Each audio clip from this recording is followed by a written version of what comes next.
de demander à Dieu qu'il protège notre peuple et qu'il éclaire tous ses dirigeants. La masse qui nous attend demain, cette masse demande autre chose que le bien de vote aujourd'hui. C'est le pain, c'est le progrès. Il faut que nous puissions construire cette nation. Frantz Fanon ne disait-il pas que l'Afrique a la forme d'un revolver dont la gâchette est placée au Zaïre? Car la libération du Zaïre représente la possibilité pour tous les autres pays d'Afrique de pouvoir enfin se développer. Qu'en dépit de complots visant sa déstabilisation et sa balkanisation, la République démocratique du Congo demeure unie dans ses frontières de 1960.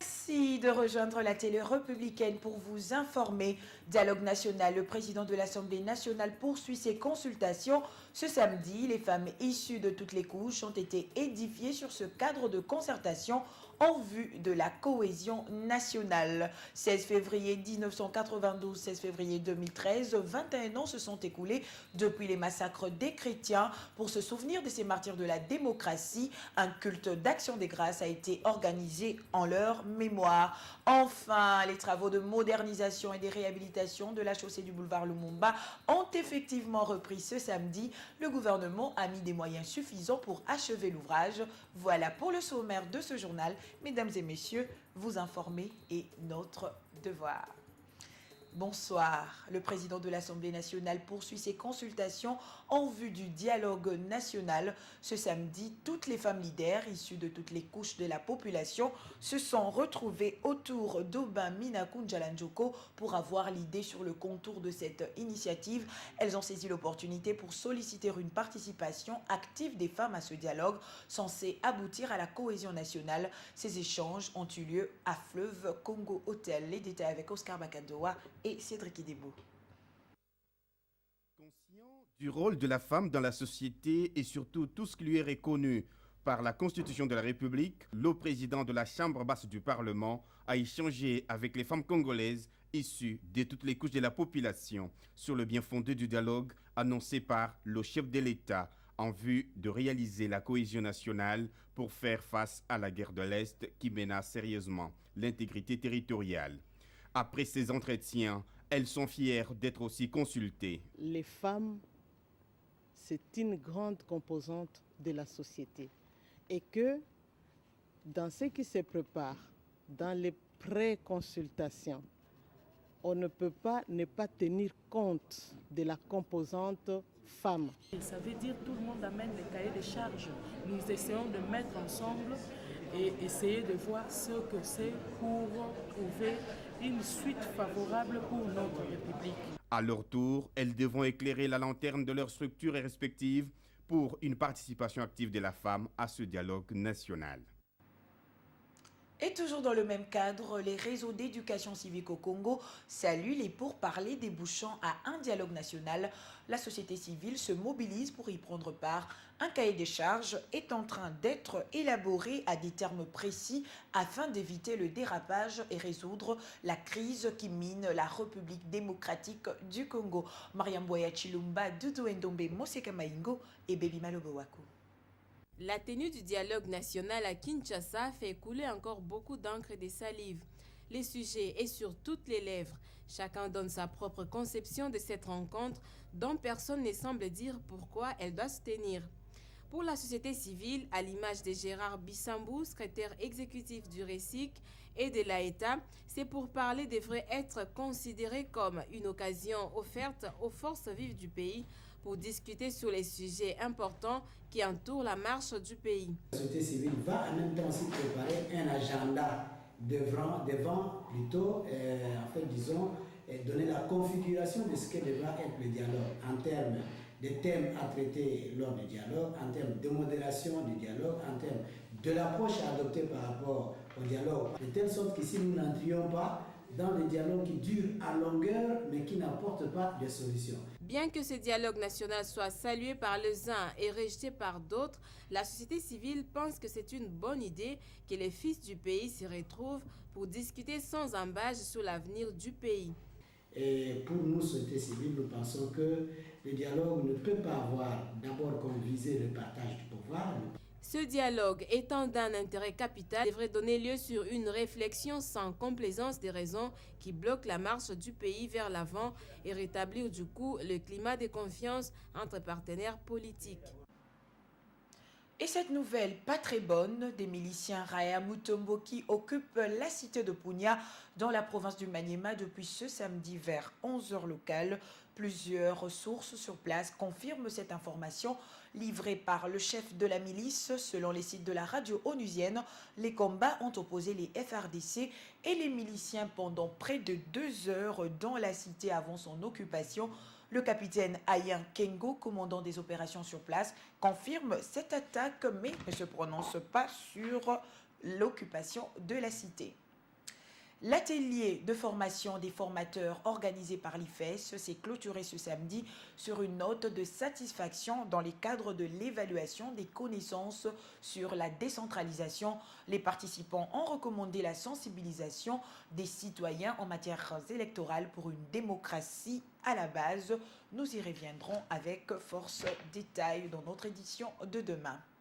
L'Institut géographique du Congo passe de l'analogique au numérique de la cartographie de la République démocratique du Congo. Ce programme de la cartographie numérique a été lancé ce samedi par le ministre de l'Enseignement supérieur universitaire et recherche scientifique. Par ce geste, cet institut géographique voudrait être au même diapason que d'autres du monde qui élaborent des cartes avec la technologie moderne. La cérémonie a eu lieu dans les installations de l'ICG dans la commune de la Gombe. Oscar Bakandoa, Cédric Idimbo. C'est pour la première fois que l'Institut géographique du Congo se dote sur fonds propres de ses équipements modernes de production cartographique. Voilà qui l'amène ce jour à passer de l'analogique au numérique. Le DG de l'IGC explique l'importance de cette acquisition. Une révolution technologique qui lui permet d'avoir des données et de faire des cartes qui soient lisibles par tout le monde, qui soient opposables aux tiers. En cas de conflit, en cas de vérification, en cas de projet, il faudrait que vous ayez des cartes fiables et il n'y a pas une autre façon d'avoir des cartes fiables aujourd'hui que de recourir à des technologies qui amènent plus de précision dans la position, dans la mesure de la position. Une initiative encouragée par le ministre des tutelles, Bonaventure Tchello, invite d'autres centres de recherche à emboîter le pas. En ce qui concerne l'Institut géographique du Congo, je suis content qu'ils ont pu acquérir aujourd'hui, grâce à l'effort du gouvernement, des appareils qui leur permettent de pratiquer de la cartographie analogique au lieu de leur permettre de passer de la cartographie analogique à la cartographie numérique. Avec ce démarrage, je suis convaincu, la RDC ne sera plus en retard dans ce domaine. L'Institut géographique congolais a pour mission essentielle découvrir le territoire national congolais de carte topographique de base. Et vous avez corrigé avec moi qu'il s'agit de l'IGC et non de l'ISG. Autre titre de l'actualité, les travaux de modernisation et de réhabilitation de la chaussée du boulevard Lumumba ont effectivement repris ce samedi. Le gouvernement a mis des moyens suffisants à l'issue de la réunion présidée vendredi à l'hôtel du gouvernement par le Premier ministre. Les travaux de ces lots 2 et 3 sont exécutés par les entreprises chinoises CREC 7 et CREC 8 sous la supervision de l'Agence congolaise des grands travaux. À l'issue de la réunion présidée lundi par le Premier ministre, avec les directeurs de cabinet du ministre en charge des infrastructures, travaux publics et reconstruction.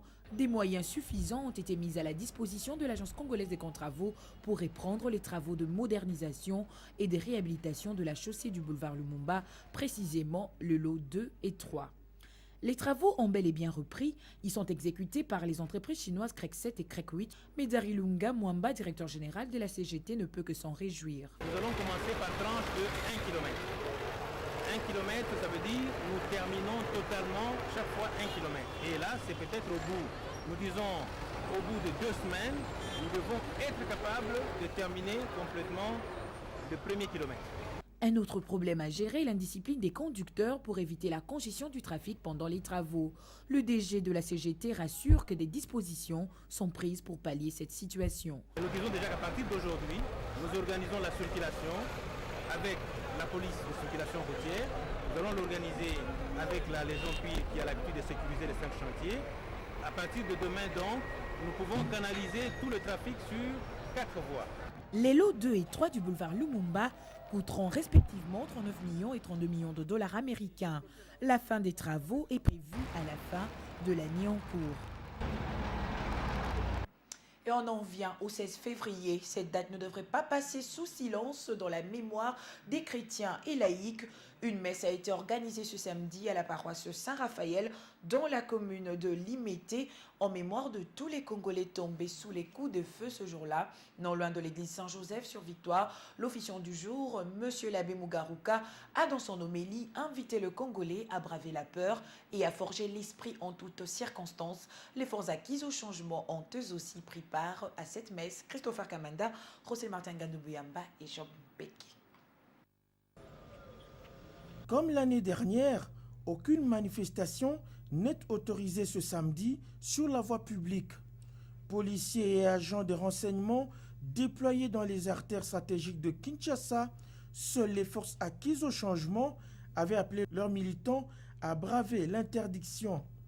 Ils ont tout d'abord assisté à la messe commémorant les chrétiens tombés sous le bal à la paroisse Saint-Raphaël. Dans son homélie, l'abbé Mugaruka, officiant du jour, a appelé les peuples congolais à braver la peur et à forger l'esprit. Le collectif du 16 février 1992 se souvient encore de cette marche d'espoir qui commémore, selon eux, les martyrs de la démocratie. Ce désir légitime de notre peuple se trouve toujours contrarié par la dominance d'une culture de tricherie, de mensonge, de clientélisme, de violence, d'enrichissement sans cause, de soif de pouvoir délibérément entretenue par la classe politique locale. Mettons-nous debout et prenons notre destin en main pour que vive la RDC pacifiée et prospère. Tous les leaders politiques des forces acquises au changement étaient présents à cette messe. Ils appellent leurs militants au calme suite à l'avortement de la marche. Nous avons voulu tester ce qui crie concertation, ce qui crie dialogue, ce qui crie démocratie. Vous avez vous-même vu ce qui s'est passé comme armada. Vous n'avez qu'à voir derrière nous et devant nous ce qui se passe. Nous ne voulons pas envoyer nos militants à la mort. La seule laïque à prendre part à cet événement à l'époque a décidé de ne pas rater le rendez-vous de ces jours. Marie-Thérèse Moulanga a reçu des hommages de l'Assemblée. D'où est venue l'idée d'organiser la marche du 16 février? Les hommes de l'Église et les acteurs de la classe politique donnent les raisons de cette marche des chrétiens, une première dans l'histoire du pays depuis 1960. Je vous propose ces récits réalisés par Thierry Kassongo. L'idée d'abord est venue d'où?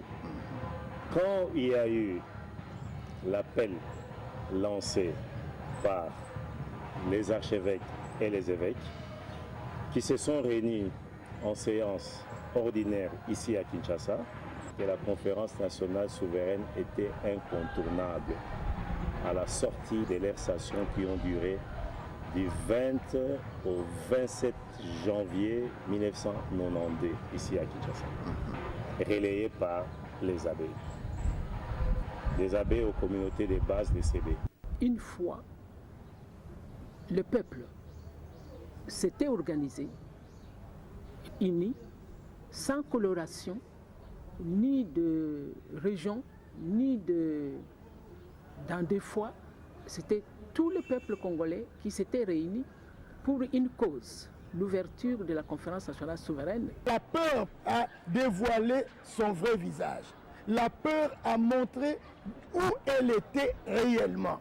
Et la peur, elle est plutôt du côté de ceux qui répriment. Ils ont peur d'entendre la vérité. La date du 16 février est loin d'être oubliée dans la mémoire des Kinois. Pour se rencontrer ce matin au centre-ville de Kinshasa, les chrétiens tombés lors de cette marche ne réclament que l'avènement de la démocratie au pays. Nos reporters ont rencontré un témoin qui se souvient encore de cet événement. Ils sont tous au micro de Mariam Bouaya Chilumba et Baby Malobowako.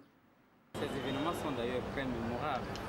On tire des leçons de courage, des leçons de l'amour de la patrie, et des leçons aussi du respect de ceux qui versent leur vie pour les biens de tout le monde, pour les biens de la nation tout entière. Vous voyez le Maman Poto, et c'est là où on avait rencontré la garde civile à cette époque-là, et j'ai vu 2 ou 3 personnes tomber. Celui qui rampait avec moi est resté. Vraiment, on a rampé comme des militaires, entré dans les terrassés. On voyait le grand d'histoire, les membres de Kassabou. Il ne fallait pas soulever la tête, parce que tu partais. La garde civile a tiré sur nous. J'ai laissé un monsieur qui est avec moi. Je vois encore, quand je vois le sourire, une flaque de sang. La démocratie, oui, la démocratie, je le veux bien. Mais nous devons conscientiser ça. J'ai l'image de ce monsieur-là, un inconnu, mais qui est mort avec. Vraiment loin à côté de moi. S'il y avait la démocratie, on n'allait pas interdire la marche du 16. Parce que ce jour-là, il y avait les chrétiens qui avaient décidé de marcher pour la conférence nationale souveraine. Et à ce temps-là, que le président Mobutu avait interdit. Alors les chrétiens ont décidé de faire la marche. Il y a eu des morts parce qu'on avait tué des chrétiens à cause de la marche. Si elle veut la moderniser ce pays, on allait ces jours ici, on allait fêter ça, même se souvenir de ces jours-là. Si on a interdit, pourquoi on a interdit ça? L'Union pour la démocratie et le progrès social en fête, l'UDPS parle d'un bilan positif durant ses 31 ans d'existence. Satisfait, le secrétaire général de ce parti politique dit poursuivre les réformes internes déjà engagées au sein de leur formation politique. Les autorités de la fille aînée de l'opposition ont profité de cette célébration pour rappeler leur engagement de poursuivre avec la voie de la modernisation pour préparer son avènement prochain. José Junior Owawa, Rosil Martin Gandoubuyamba. 31 ans d'existence, ça se fête. Voilà ce qui justifie la présence de tous ces militants et combattants de l'Union pour la démocratie et le progrès social à leur siège. Une occasion pour le secrétaire général de ce parti de dresser un bilan positif du combat mené par les 13 parlementaires depuis le 15 février 1982, dont le plus célèbre est Étienne Tshisekedi Ouamulumba. Ce parti a le sentiment d'avoir gagné son pari. Ce jour est un jour de gloire, un jour mémorable parce que n'eût été le combat de l'UDPS, on n'en serait pas là aujourd'hui avec un peuple qui exerce tous les droits. L'anniversaire du massacre des chrétiens qui exigeait la réouverture de la conférence nationale souveraine, nous allons tous essayer de voir dans quelle mesure nous allons assister à des marches et à des manifestations pour commémorer la mémoire de ces vaillants Congolais qui sont tombés sur les champs d'honneur. L'UDPS, considérée comme étant l'une des plus anciennes formations politiques du pays, a évolué dans la clandestinité au moins jusqu'à l'organisation de la conférence nationale souveraine, à l'issue de laquelle son président national sera élu et nominé Premier ministre. La priorité pour ce parti est la poursuite de cette série de matinées politiques qui aboutiront à l'installation des différents comités fédéraux de Kinshasa. Toujours au sujet du 16 février, le président de l'entente interprovinciale Tantoumei, soutenu par l'Association des étudiants du Congo, a organisé une messe d'action de grâce à la paroisse Notre-Dame de Fatima, une manière pour lui de rendre hommage aux martyrs de la démocratie. Eric Ngamba, Didouendombe, Moseka Maïngo. Avec des chants d'action de grâce, les cadres de l'entente interprovinciale, les chefs coutumiers, les représentants des institutions du pays, tous réunis au même titre que les fidèles de l'Église, ont rendu hommage aux chrétiens tombés le 16 février 1992. Dans sa prédication, le pasteur Jérôme Manzenza souligne que le massacre des chrétiens considérés comme martyrs de la démocratie constitue une interpellation pour tout Congolais afin de bâtir un Congo nouveau, prospère, assis sur un consensus national. Si nous avons besoin que Dieu agisse dans notre pays, si nous avons besoin que Dieu agisse dans nos familles, il faudrait que nous puissions mettre en pratique tout ce que nous venons de dire ici. Pour sa part, le révérend Père Katola en appelle à la justice distributive, à la bonne gestion des biens publics et à l'amour du prochain. Où règne l'amour, Dieu est présent, insiste l'homme des dieux. Devant la foule, les chefs coutumiers et les représentants des étudiants du Congo encouragent l'initiative prise par les présidents provinciaux de l'EIP. Tantoumei a remercié de tout son cœur les martyrs de la démocratie pour leur sang versé. Nous tenons à remercier tous ceux qui gardent la main qui ont permis que cette rencontre ait lieu. C'est parce que ces martyrs du 16 février 1992 sont de toutes les provinces. Satisfait d'avoir accompli sa mission patriotique, Tantoumei exhorte les autorités politico-administratives à faire de la journée du 16 février une journée chômée et payée sur l'étendue du pays. Que nous rappelle donc cette date du 16 février? Que s'est-il passé ce jour-là? Combien de personnes ont-elles perdu la vie dans ce massacre? Nadine Bosso nous rafraîchit la mémoire à travers ce rappel historique. 16 février 1992 au 16 février 2013, il y a 21 ans, jour pour jour, de chrétiens étaient réprimés dans le sang au cours d'une marche d'espoir dans laquelle ils revendiquaient la réouverture de la conférence nationale souveraine bloquée par le régime du maréchal Mobutu.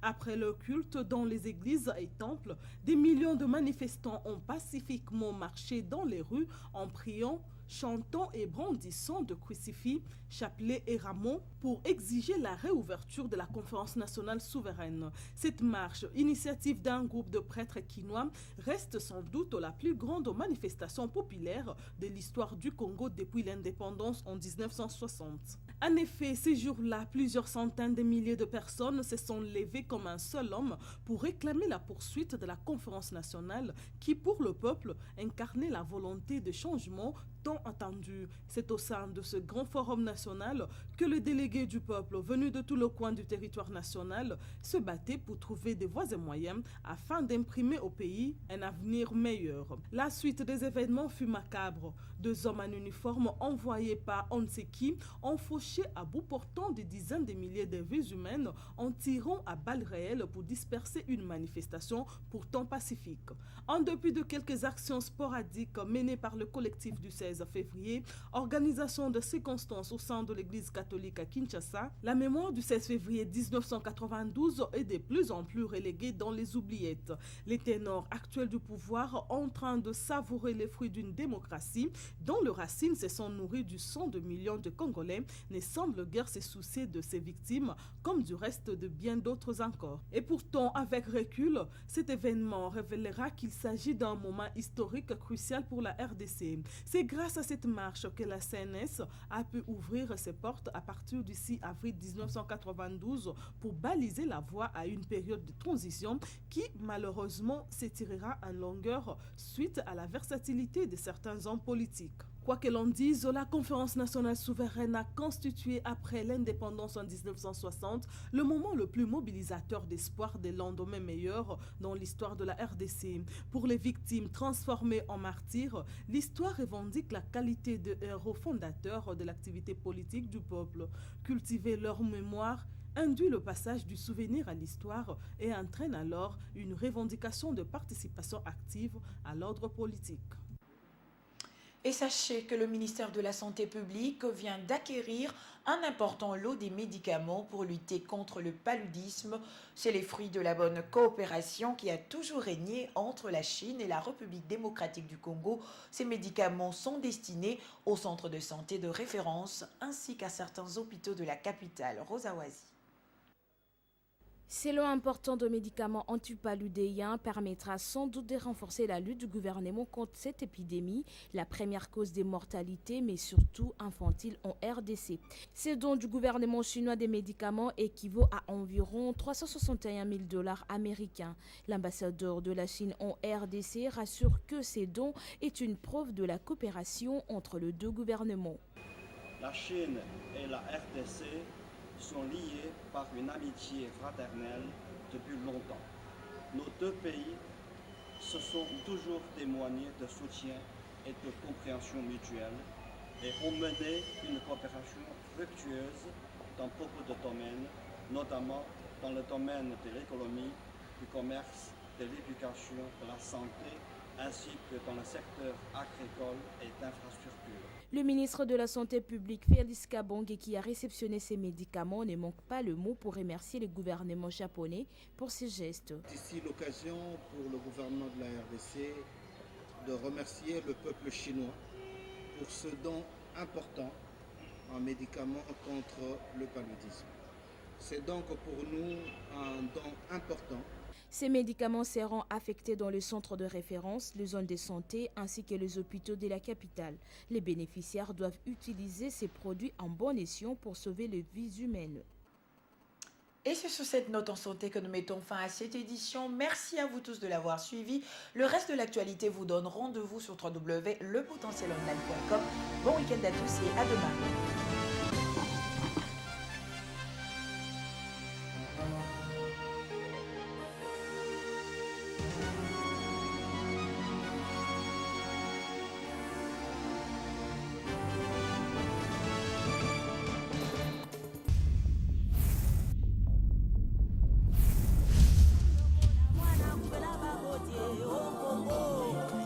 Les complots étaient déjà faits, les plans étaient déjà établis.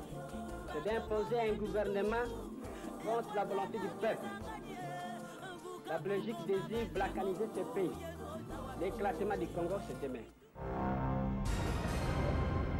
Nous devons marcher à fond, même conclure des accords avec le diable pour refaire l'unité du Congo. Rien à faire. Le Congo restera un et indivisible. De complot visant sa déstabilisation et sa balkanisation. La République démocratique du Congo demeure unie dans ses frontières de 1960.